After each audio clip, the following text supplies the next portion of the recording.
นี่ก็แม่นสถานีหลวงพระบางนั่นสิเข้าไปในครับ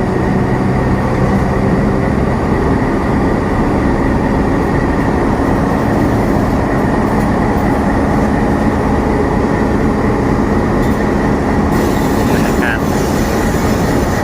อันนี้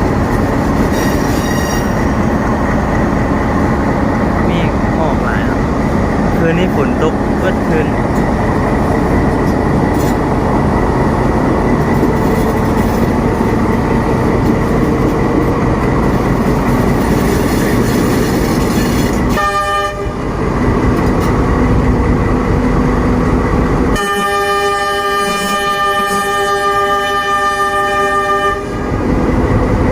มีคนอยู่ข้างหน้า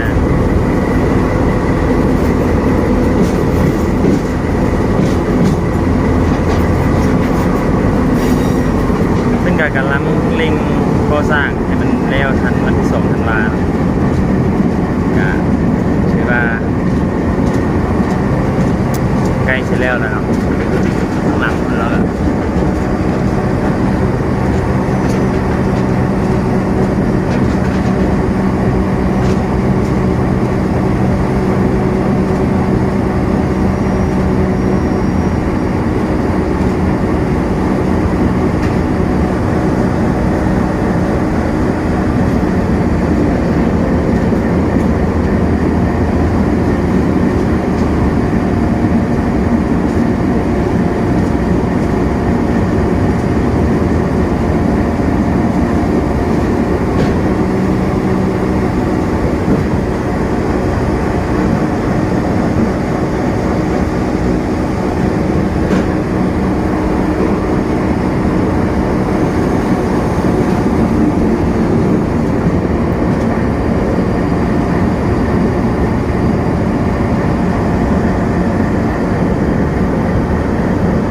ยาวเหยียดเลย